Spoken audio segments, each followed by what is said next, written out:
Kabanata 4181. Ngumiti si Harvey York. Anong klaseng payo? Mula noong sinaunang panahon, ang immortalidad ay kasabay ng geomancy arts. Kung gusto mong mapansin ka ni Evermore, kung gusto mong akitin sila o mang-alap ng ebidensya, mas mabuti kung maging isang kilalang geomancy expert ka.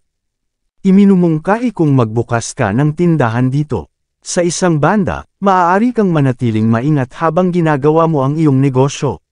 Sa kabilang banda, maaaring magpakita si Evermore ng mag-isa. Higit sa lahat, maraming kakaibang bagay ang nangyayari sa isang lungsod na may mayamang kasaysayan na tulad nito. Ang isang kilalang eksperto sa geomancy ay maaaring makakuha ng maraming koneksyon dito. Ito ay dapat na isang magandang bagay para sa iyo dito, tama? Inisip ni Harvey ang sitwasyon bago bahagyang tumango. Maganda ang punto mo. Gaya ng inaasahan mula sa ginang ng pamilya Patel. Ang pagiging isang eksperto sa geomancy ay magiging isang kawili-wiling trabaho. Sabi, hindi ako magaling sa geomancy, at hindi rin ako certified. Ngumiti si Kyrie Patel. Kung interesado ka, bilang iyong partner, sisiguraduhin kong haharapin ang lahat ng ito para sa iyo. Ang tindahan, human resources, at mga sertipiko. Sabihin mo lang oo, at sisiguraduhin kung nasa iyo ang lahat. Hamalakhak si Harvey. Oo naman, walang problema. Nakaparada ang kotse sa harap mismo ng entrance ng Golden Sands Bank. Dahil sinabi ni Harvey kay Yvonne Xavier na maglipat ng pondo dati, nagpasya siyang tiyakin ito sa pamamagitan ng pagpunta rito. Sinabi ni Mandy na hindi niya kailangan ang pera, ngunit mainam na itago ito kung sakali. Pagpasok sa loob ay sinalubong agad si Harvey ng manager sa lobby. Hello, pwede ko bang itanong kung saan ang VIP room? Pagkatapos ng lahat ng mga high-end na negosyo ay hinahawakan sa VIP room. Oh, hindi ba ikaw ang live-in son-in-law? Isang nakaka-press kung pabango ang umalangaw bago lumitaw ang isang magandang babae na naka-high heels. Pinandilatan ni Harvey ang babae bago tuluyang nakilala. Siya ay walang iba kundi ang kamag-anak ng pamilya John. At ang mabuting kaibigan ni Mandy, si Alma John. Nag-uusap ba kayo tungkol sa pagpasok sa VIP room? Napakakahanga-hanga. Sabi nga, naiintindihan ba ng isang lalaking tulad mo ang ibig sabihin ng pagpunta doon? Si Alma ay napuno ng lubos na paghamak. Hindi man lang siya nagdalawang isip na ilantad ng buo si Harvey sa sandaling iyon. Natural, itinuring na niya si Mandy na babae ng kanyang kapatid. Kaya naman wala siyang naramdaman kundi ang pagkasuklam sa talunan na nakakapit kay Mandy. Naniniwala siyang nabahiran lang si Mandy at tuluyan nang nasira ang buhay niya dahil kay Harvey. Hindi man lang napigilan ni Alma ang kanyang tono. Agad na nagtipon ang buong karamihan nang marinig nila ang kaguluhan. Matapos malaman na si Harvey ang ex-live-in na asawa ni Mandy, lahat sila ay mabilis na tumuro. Miss John, tama ba? Please watch your language, paalala ni Harvey. Customer ako dito. Nandito ako para magnegosyo, hindi para insultuhan mo ng walang dahilan. I'll let this one slide since kaibigan ka ni Mandy. Ngunit kung patuloy kang magyayap-yap, huwag mo akong sisihin sa susunod na mangyayari. Oh, how dare you call yourself a customer? Nagpakita ng masamang ekspresyon si Alma. She crossed her hands when she glared back at Harvey. Nandito ka para magnakaw ng pera ni Mandy, hindi ba? Sa kanya din ang card, tama. Gaano ka nakakahiya? Hindi ba sapat ang pag-aalaga sa iyo ng pamilya Zimmer o ano? How dare you even try to steal Mandy Zimmer's money? Ano ba ang balak mong gawin dyan? Alagaan mo ang iyong munting may bahay. Ang mga salita ni Alma John ay puno ng labis na pagkasuklam. Naniniwala siya na si Harvey York ay hindi mas mahusay kaysa sa isang hamak na pulubi o isang karaniwang magnanakaw. Ang lahat ng mga manggagawa at mga customer ay patuloy na tumatango sa kanilang mga ulo ng sabay-sabay, at iniisip na ang live-in-in-law ay talagang lumagpas sa linya. Tapos ka na ba? Kalmadong ekspresyon ang ipinakita ni Harvey. Umalis ka kapag tapos ka na. Tumigil ka na sa pakikialam sa negosyo ko. Kung hindi babae si Alma, Sinampal na siya ni Harvey noon. Hayaan mo akong babalaan ka, iniingatang tao. Bibigyan kita ng 3 araw. Kung ganoon, mas mabuting umalis ka na kay Mandy. Kung nagpaplano ka pa ring magpakasal muli. Kung gayon, iminumungkahi kong iwanan mo ang pag-iisip na iyon ngayon din. Wala kang karapatang dungisan ang isang babaeng katulad niya. Nagpapakita ng mayabang na tingin si Alma habang inaasikaso niya si Harvey. Malamig niyang itinutok ang kanyang ilong kay Harvey sa sandaling ito. Malapit nang lumabas ang kapatid ko sa ospital. Tapos ka na kapag nakita kanyang nakakapit kay Mandy. Hindi na rin mapakali si Harvey na kausapin si Alma. Mabilis siyang pumunta sa counter bago iabot ang kanyang black card. Tingnan kung nasa loob ang pera. Bam! Hindi pa man tapos magsalita si Harvey ay mabilis na sumugod si Alma at inagaw ang card. Pagkatapos, nagpakawala siya ng malamig na tawa. Ako ang deputy manager dito. Titingnan ko ang iyong tinatawag na bank card. Ha! Isang black card. Nanginginig si Alma matapos makita ang malamig na hard card sa kanyang mga kamay. Karaniwang nagsasalita, ang mga taong may black card ay maaaring may napakataas na katayuan o maraming pera. Teka, may pangalan sa card. Imposible. Hindi maaaring magkaroon ng ganito ang mga taong tulad mo. Si Alma ay napuno ng lubos na kawalang paniwala. Ang card na ito ay peke. Alam ni Alma na maganda ang pakikitungo ni Mandy kay Harvey, ngunit hindi bababa sa $1.5 milyong na daloy ng pera ang kinakailangan upang magawa ang black card. Kahit ganito kalaki ang pera niya, hindi siya makakakuha ng card na ganito para sa kanyang ex-live-in na asawa. Pagkatapos ng lahat, mayroon siyang sariling mga problema sa pera upang ayusin. Hindi niya gugugulin ang lahat ng pagsisikap na ito para lamang alagaan ang isang taunan na tulad nito. Sa sandaling ito, walang alinlangang naniniwala si Alma na peke ang card. Pero mas tiningnan niya, ang kalidad, lagda, at laki ng card ay totoo lahat. Sinabi sa kanya ng kanyang profesional na instincts na ang black card ay tunay. Matapos marinig ang mga salitang iyon, tumingin ang lahat bago sila nagsimulang magtsismisan. The card's real, mahinahong sagot ni Harvey. Saan mo nakuha ito? Hawak-hawak ni Alma ang card sa kanyang kamay habang mariing nakatitig kay Harvey. Ninakaw mo ba ang pera ni Mandy at nagrehistro para sa card ng mag-isa? Binibigyan kita ng isang pagkakataon. Sagutin mo ako. Kung hindi mo gagawin, tatawag ako ng mga pulis ngayon din. Sa isip ni Alma, tiyak na hindi kay Harvey ang pera, kahit na totoo ang card. Mabilis na nagtipon ang mga tao sa paligid. Tuloy-tuloy ang pagtakbo ng kanilang mga bibig matapos marinig ang tungkol sa isang live-in-in-law na may black card, na nagsasabing siya ay nakuha ito sa pamamagitan ng mga pandaraya. Normally speaking, ang live-in-in-law ay hindi magkakaroon ng ganoong kalaking pera noong una. Pabayaan ang isang black card. Anong biro? Ang ilang magagandang staff ay nagpapakita ng mapang-asar ng ngiti.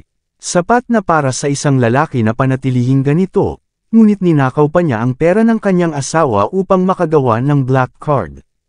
Hindi lang niya pinapahiya ang sarili niya, kundi siya rin ang ganap na immoral. Dapat malunod ang mga ganyang tao. Nagsimulang sumimangot si Harvey York. Ito ang pera ko. Ang pera mo. Isang malamig na tawa ang pinakawala ni Alma John. Isa ka lang na pinananatiling tao na kumapit kay Mandy dahil hindi mo kayang ipaglaban ang sarili mo at hindi kailanman magkakaroon ng ganito kalaking pera sa unang lugar. Tiyak na ninakaw mo ang pera ng pamilya Zimmer. Ito ay ilegal. Ito ay hindi mapapatawad. Pagkatapos, tinawagan ni Alma si Mandy Zimmer. Halika dito dali, Mandy. Ito ay talagang masama. Malinaw, gusto niyang gamitin ang pagkakataong ito para sipain si Harvey sa buhay ni Mandy. Sa ganoong paraan, maaangkin siya ng kanyang kapatid para sa kanyang sarili. Ngayon ikaw ay hindi makatwiran. Kumunot ang noo ni Harvey. Gusto kong makita ang iyong general manager. Oh, sa tingin mo ba makikita mo lang siya dahil lang sa tanong mo? Napuno ng disdain at pagkasuklam si Alma nang titigan niya ng masama si Harvey. Kapag dumating si Mandy dito, tapos ka na kung alam niyang ninakaw mo ang pera niya. Tuwang-tuwa siya. Inisip niya talaga na tuluyan ng masisira ang kasal ni Harvey kay Mandy dahil dito. Anong nangyayari, Alma? Isang pulang sports car ang nakaparada sa labas bago nakita si Mandy na lumabas. Natigilan siya nang makitang nakatayo rin doon si Harvey. Anong ginagawa mo dito, Harvey? Kasabay ng tunog ng elevator, lumabas ang isang mukhang matikas na nasa katanghaliang gulang na may kasamang ilang tao sa likod niya. Napakunot ang noo niya nang makita ang kaguluhan sa harapan niya. Anong nangyayari dito? Narito kung paano nangyari ang lahat, Mr. Osborne. Bulalas ni Alma. May nagnakaw ng pera at gumawa ng black card dito. Ngayon, sinusubukan niyang mag-withdraw ng pera gamit ito. Kumunot ang noo ni Mr. Osborne. Nagnakaw ng pera, para sa isang black card. Magkano ba ang pera niyan? Siya yun. Ninakaw niya ang pera ng pamilya Zimmer para sa black card. Nahuli ko siyang sinusubukang mag-withdraw ng pera ngayon lang. Itinuro ni Alma si Harvey na may kaawa-awa ngunit mayabang na ekspresyon sa mukha. Ayaw niyang aminin. Kaya dinala ko ang may-ari dito. Kailangan mong ayusin ang sitwasyon, Mr. Osborne. Pagkatapos, tuwang-tuwa na tumingin si Alma kay Mandy. Tawagan mo na ang mga pulis, Mandy. Maaari mo siyang paalisan sa pamilya pagkatapos nito. Si Mandy ay lubos na naguguluhan. Isang black card, sa pera ko. Oo, ang bagay na ito dito mismo. Nakalagay ang pangalan niya. Hinuwayway ni Alma ang black card sa paligid. Wala siyang pera para sa ganoong bagay. Kung hindi sa iyo nanggaling ang pera, dapat sa iba ito. Maganda ang pakikitungo mo sa kanya, pero hindi man lang siya nagpapasalamat. Dapat mamatay na lang ang mga taong ganito. Hindi nagpapasalamat. Hinawakan ni Mandy ang card at binigyan ng ilang sulyap. Ang card ay ginawa taon na ang nakakaraan, sabi niya na nalilito. Wala itong kinalaman sa pamilya Zimmer. Ilang taon na ang nakalipas. At wala itong kinalaman sa iyo. Natigilan si Alma. Hindi inaasahan ni Alma John na ang card ni Harvey York ay ginawa noon pa. Siguro ang live-in na manugang na ito ay talagang isang uri ng misteryosong kilalang karakter. Hindi napigilan ni Alma na kiligin matapos isipin ang sitwasyon, ngunit mabilis siyang natauhan. Anong uri ng malaking karakter ang magiging live-in-in-law sa unang lugar? Anong biro? Malamig na pinandilatan ni Alma si Harvey, na para bang nakuha niya ang buong sitwasyon. Naiintindihan ko na. Matagal na niyang ninakaw ang lahat ng perang ito sa isang lugar. Hindi na niya ginalaw ang pera pagkatapos noon. At ngayon, pinaplano niyang gamitin ang lahat ng ito pagkatapos mamatay ang lahat. Napakasamang dumi. Bakas sa mukha ni Alma ang masamang ekspresyon. Sabihin mo, paano ka naging tanga?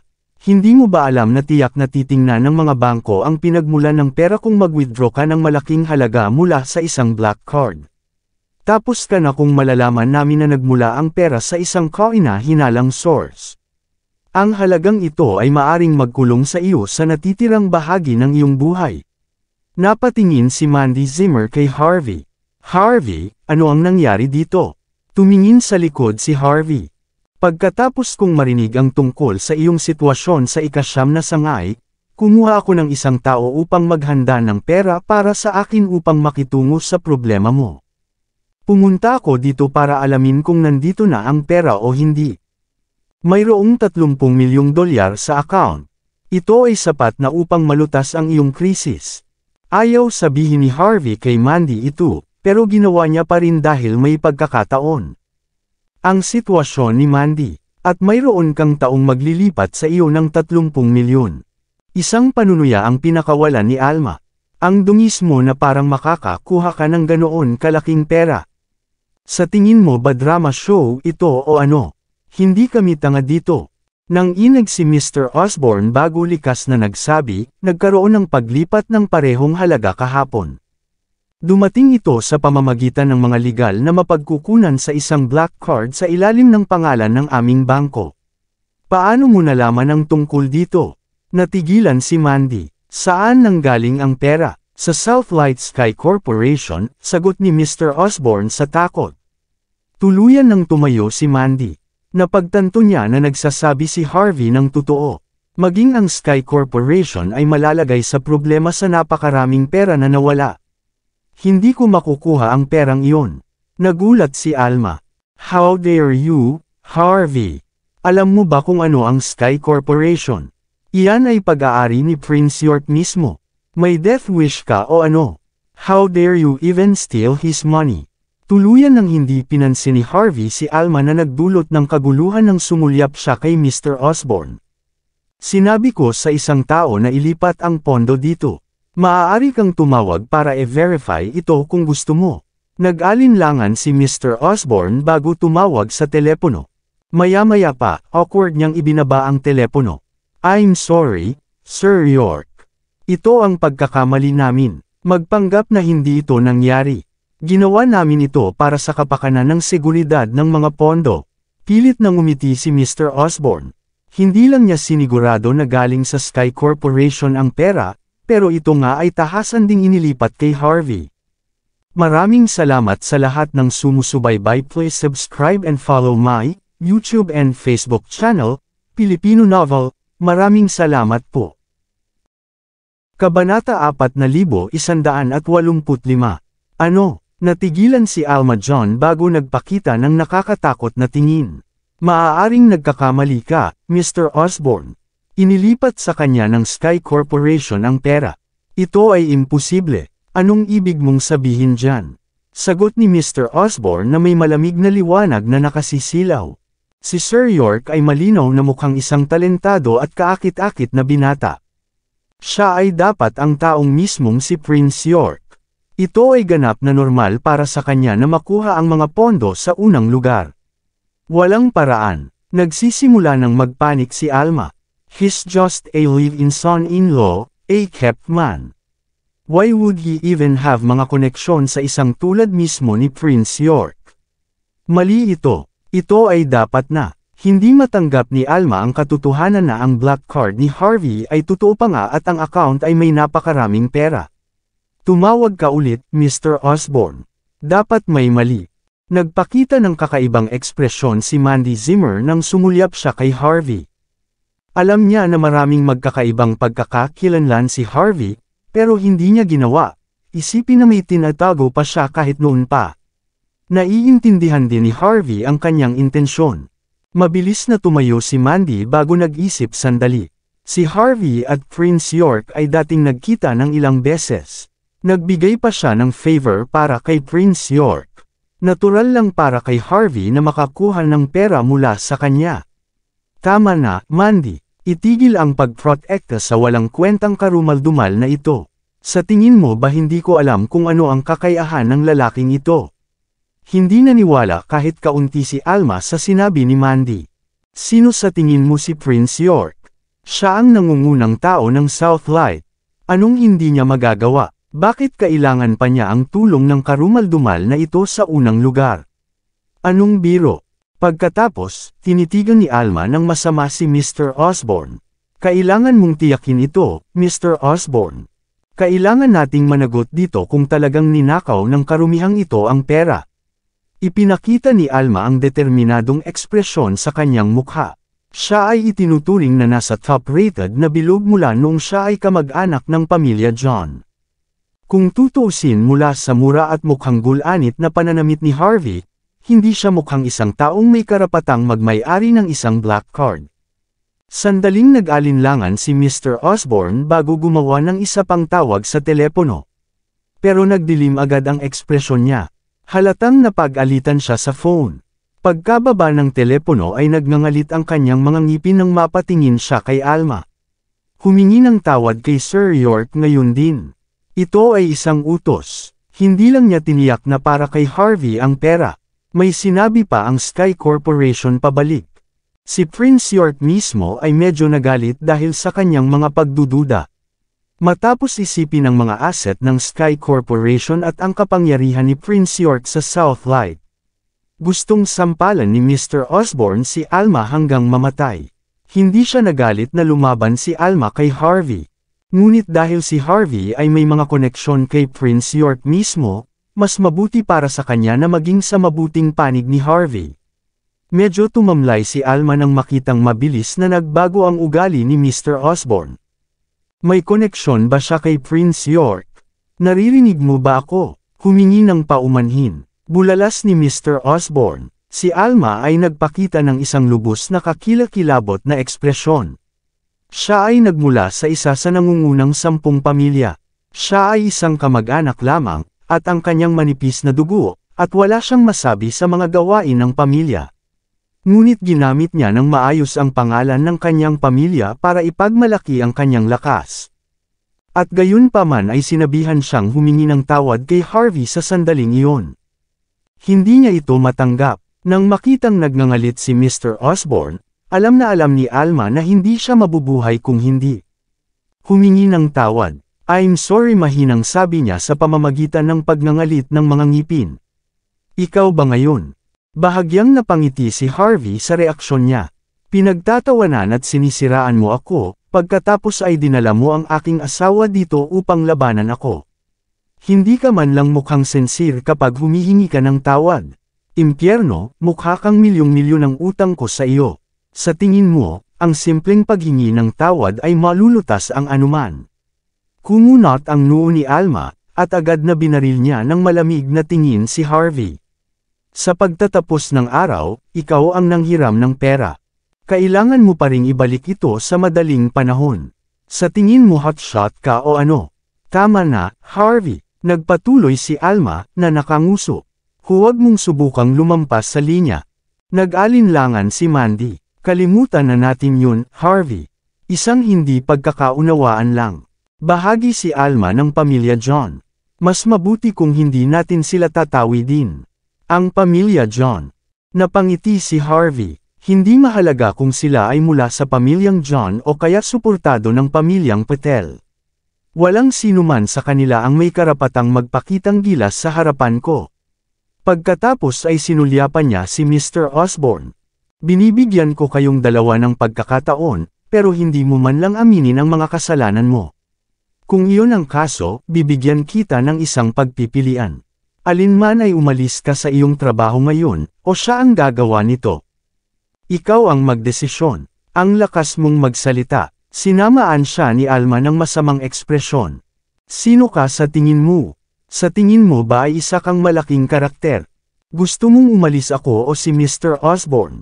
Ha, hindi ikaw ang pangunahing karakter ng ilang hanggal na drama sa pelikula, alam mo ba? Tumingin si Mandy kay Alma na may naguguluhang ekspresyon. She knows better. Kaysa sa sinuman na maaaring durugan ni Harvey ang sinuman sa isang tawag lamang sa telepono. Ginoong Osborn iginagalang ang Sky Corporation, ngunit kahit noon pa man, hindi siya gaanong natakot. Pagkatapos, ang kumpanya ay hindi nagkaroon ng maraming impluwensya sa Golden Sands. Higit sa lahat, si Alma ay may napakalakas na katayuan. He wouldn't dare go against someone from the John family, kahit nakamag-anak lang siya. Sa katunayan, naisip niya na nakakatuwa na sinabihan siya ng isang tagalabas na umalis sa kanyang trabaho. Gusto ng taong ito na huminto ako sa trabahong nagkakahalaga ng libu-libong dolyar bawat taon. Akala ba niya walang sumusuporta sa akin? Bahagyang ngumiti si Mr. Osborn at tinapik ang balikat ni Harvey. Alam kong ikaw ang may kakayahang tao, Sir York. Ngunit sapat na ay sapat na. Hindi ko magagawa ang hinihiling mo sa akin. Isang mapagmataas na ekspresyon ang ipinakita ni Alma. Sa tingin mo ba ay maaari mong gawin ang anumang gusto mo dahil lang sa kilala mo si Prince York? Nasa Golden Sands tayo. Ito ay isang lungsod na may mayamang kasaysayan. Gaano man kalakas si Prince York, hanggang doon lang ang abot ng kanyang mga kamay. Wala siyang pagkakataon dito. Kung susubukan niya ang anumang bagay dito, lahat ng mga nangungunang pamilya dito ay dudurog sa kanya. Hindi ka namang kahangahangang tao. Hindi mo mauunawaan ang mga panuntunan ng mga top-rated na bilog dito. Ang mga hari ay namamahala sa kanilang sariling lupain. Naiintindihan mo ba? Hindi ka dapat magpakitang gilas sa teritoryo ng iba. Palabas na rin ng ospital ang kapatid ko. Siya ang pinagkakatiwalaang subordinate ng panganay na young master. Hahayaan ko siyang alagaan ka kapag nangyari iyon. May matinding titig sa magandang mukha ni Alma. Ipapaunawa ko sa iyo na ang isang live-in law na manugang ay walang karapatang makipaglaban sa isang babaeng tulad ko.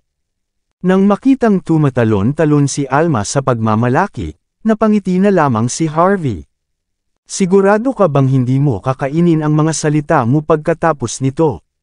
Bumilis ang tibok ng puso ni Mandy nang marinig iyon, at mabilis niyang hinayla ang braso ni Harvey. Kalimutan mo na, Harvey. Itigil mo ito para sa akin. Kaibigan ko si Alma. Pagkatapos ay ipinakita niya ang isang taos-pusong ekspresyon kay Alma. Pakinggan mo ako, Alma. Dapat kang humingi ng tawad kay Harvey at kalimutan mo na rin ito, okay? Naturally, alam niya na sa mga pamamaraan ni Harvey, magiging napakadali para sa kanya na tanggalin si Alma. Isang kahihiyan na itinuring ni Alma ang kabaitan ni Mandy bilang proteksyon ni Harvey. Gusto mo humingi ako ng tawad sa kalokohang ito? Niloloko mo ba ako? Malamig na bulalas ni Alma na may matinding titig. Gusto mo humingi ako ng tawad? Humihingi ako ng paumanhin kapag nasa ilalim siya ng 6 na talampakan. Kasunod ng kanyang mga sinabi, ang mga magagandang manggagawa sa paligid ay nanunuya. Lahat sila ay may disdainful expressions, na iniisip na si Harvey ay masyadong masungit para sa kanyang kapakanan. Gayunpaman, hindi pinansin ni Harvey si Alma at sa halip ay tumingin sa kay Mr. Osborne na may singkit na mga mata. Mukhang wala kang balak gawin ang sinabi ko. Hindi sapat ang Sky Corporation para magkaroon ng anumang impluwensya rito kung tutusin. Sa palagay ko ay hindi sapat na nakakatakot para sa iyo. Tama ka tungkol dyan, sabi ni Mr. Osborne. Kung gayon, paano ito? Kalmadong binato ni Harvey ang isang card kay Mr. Osborne. Ito ay mula sa nangungunang geomancy expert ng Golden Sands, si Rodney Foster. Bahagyang nagbago ang ekspresyon ni Mr. Osborne. Hindi sapat. Narito ang isa pa. Binato ni Harvey ang pangalawang card sa mukha ni Mr. Osborne. Ito ay mula kay Wes Pagan. Muling nagbago ang mukha ni Mr. Osborne. Hindi pa rin sapat. Medyo matigas ang ulo mo. Inilabas ni Harvey ang isang final card at inihampas ito sa mukha ni Mr. Osborne. Pangalan lang ni Kyrie Patel ang nakasulat dito. Nanginginig si Mr. Osborne, hanggang sa muntik na siyang mahulog sa lupa. Hindi makapaniwalang tumingin siya kay Harvey. Hindi niya inaasahan na ang lalaking nasa harapan niya ay magkakaroon ng koneksyon sa kanilang dalawa, ang pamilyang Pagan at Patel. Ang mga nakatagong pamilya ay lubhang maingat. Si Mr. Osborne ay medyo natakot sa kanila, ngunit iyon ay tungkol dito. Handa siyang sumalungat sa kanila para lamang kay Alma na kapakanan. Ngunit ang Poison Fairy, si Kyrie, ay kabilang sa pamilya Patel. Ito ay isang tao na hindi niya kayang labanan. Hindi lang dahil sa kakilakilabot na pamilya kundi sa makadiyos ni Kyrie na poison arts na maaaring pumatay nang hindi man lang nagpapakita ng kahit isang patak ng dugo. Nanginginig si Mr. Osborne bago huminga ng malalim. Hindi na siya nagdalawang isip pa, nilapitan niya si Harvey at gumagalang na yumuko. I'm sorry, Sir York. I was ignorant. Pakiusap, magpanggap ka na lang na walang nangyari. Hindi mo pa sinasagot ang tanong ko, sabi ni Harvey. Aalis ka ba? O siya, tumayo ng tuwid si Mr. Osborne na may mahiyaing ekspresyon. Bigyan mo ako ng pagkakataon, sir. Hayaan mong pagsilbihan kita sa halip. Sisiguraduhin kung masisiyahan ka hanggat maaari.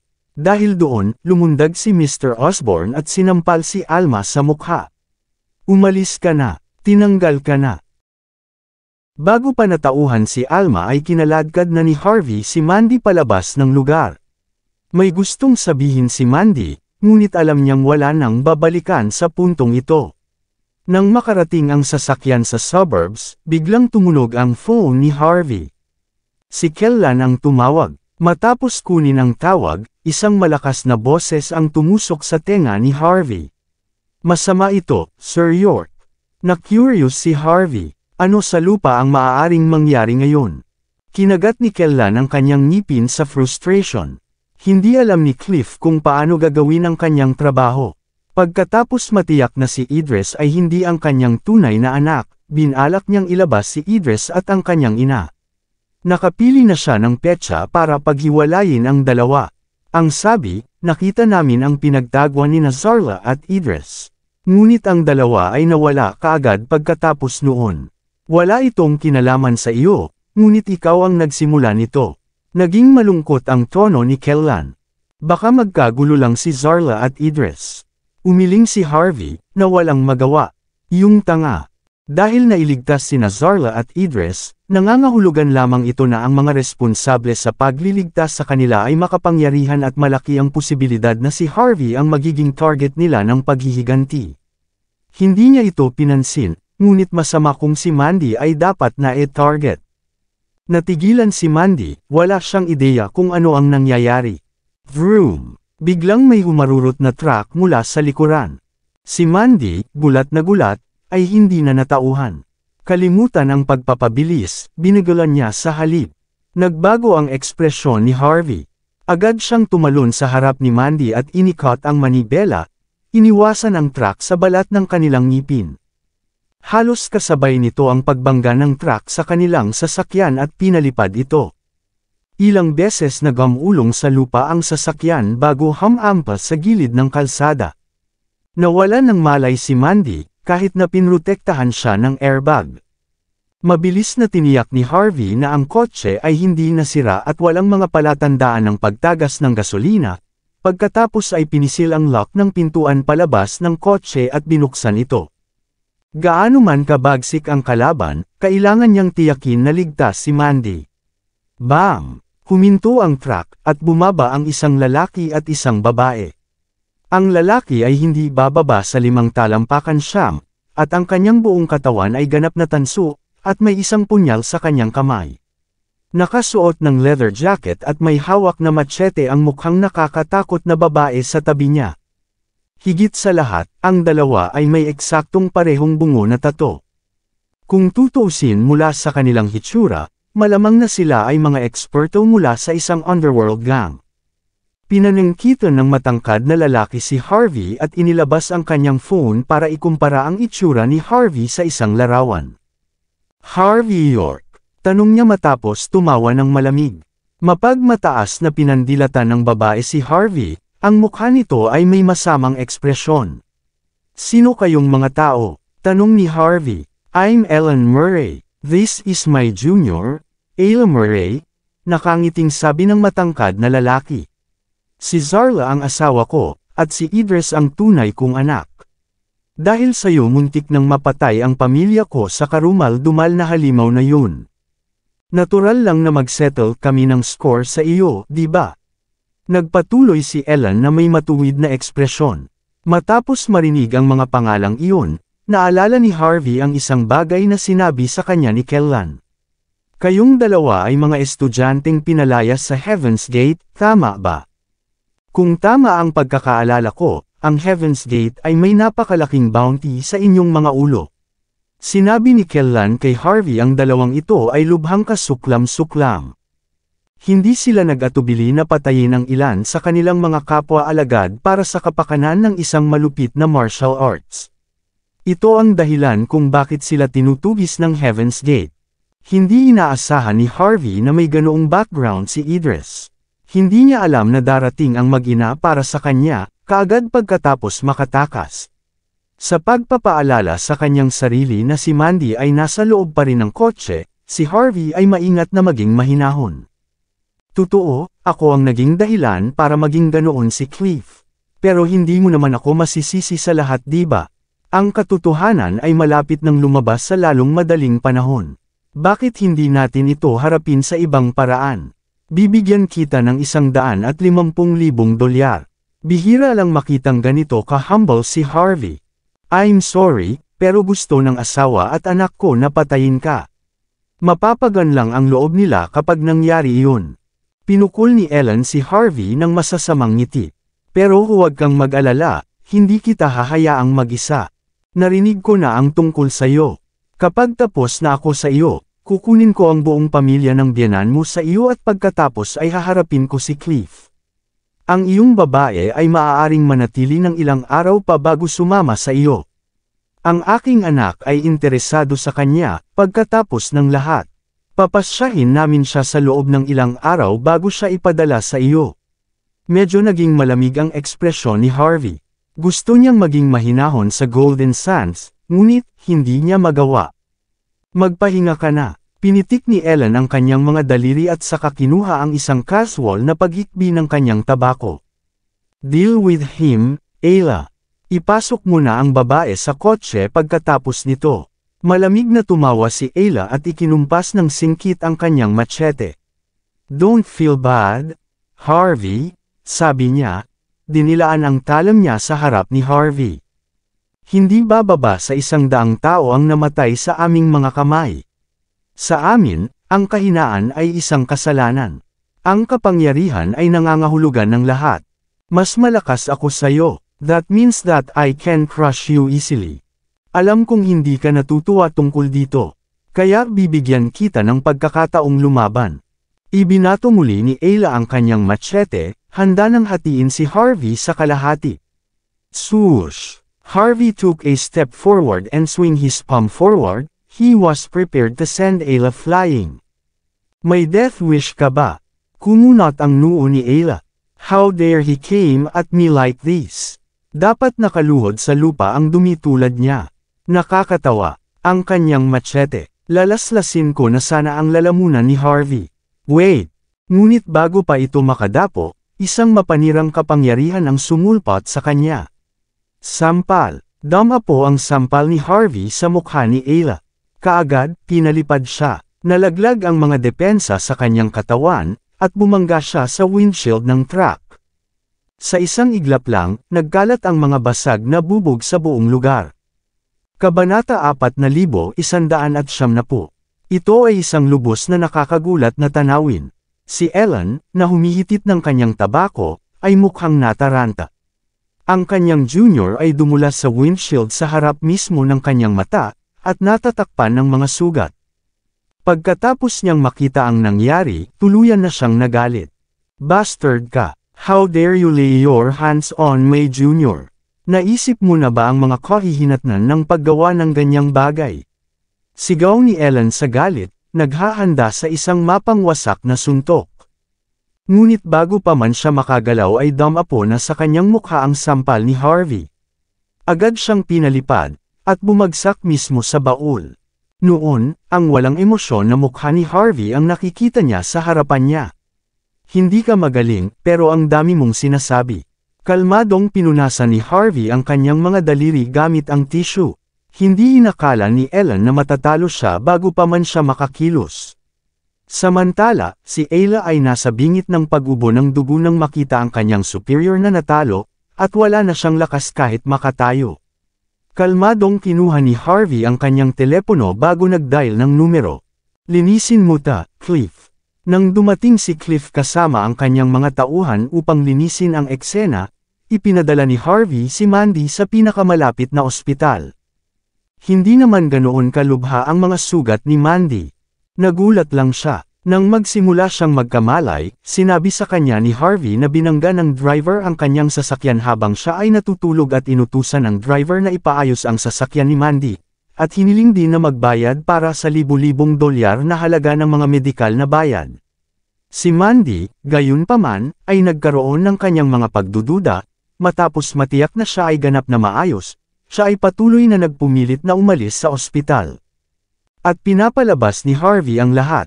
Natural, ayaw niyang mag-alala ang pamilya niya. Walang sabi-sabing ngumiti si Harvey, saka tumawag ng taxi para makasama siya pauwi. Habang nasa daan ang dalawa, nag-text si Cliff. Mayroon lamang dalawang simpleng pangungusap, na nagsasabi na hinarap na niya ang sitwasyon. Bumalik na rin sa pagkakahawak niya sina Zarla at Idris.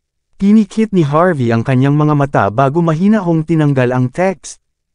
Ang pagkakakilanlan ni Cliff ay medyo kakaiba sa kanya, ngunit ang problema ay nalutas na. In the first place, walang kinalaman si Harvey sa sitwasyon. Kahit na nag-away si Cliff at Ellen hanggang kamatayan, hindi ito mag-aalala sa kanya. Ang sabi, si Ellen ang nagpumilit na makipag-settle ng scores kay Harvey. Habang pinag-iisipan ang sitwasyon, bumalik sina Harvey at Mandy sa villa. Doon, napansin nila ang ilang bisita. Ang mga bisita ay malalayong kamag-anak ng pamilya Yates, si Tita Anderson at ang kanyang anak na babae, si Nova Anderson. Ang dalawa ay dating kumakapit sa pamilya Yates, ngunit agad nilang sinira ang relasyon matapos bumagsak ang pamilya. Ang pagsikat ni Lillian sa Golden Sands ay naipost sa buong grupo ng kanyang mga kaibigan, kaya't ang dalawa ay muling pumunta sa kanyang pintuan. Nagtatrabaho si Tita Anderson sa gobyerno, kaya medyo may katayuan siya. Sa kanyang mga mata, binibigyan niya ng respeto si Lillian sa pagpapakita niya rito. Hindi siya magdadala ng kahit ano tuwing bibisita siya. Sa halip, palagi siyang may dinadala pa uwi. Ngunit noong araw na iyon, may dala siyang regalo. Ito ay mukhang napakasama, bagaman na para bang ito ay isang murang binili mula sa isang random na stall sa tabi ng kalsada. Tita, Nova. Kumunot ang noo ni Mandy at Harvey, pero binati pa rin nila ang dalawa out of courtesy. Tumango si Tita Anderson kay Mandy, ngunit hindi niya pinansin si Harvey. In the first place, wala siyang pakialam sa live-in na manugang.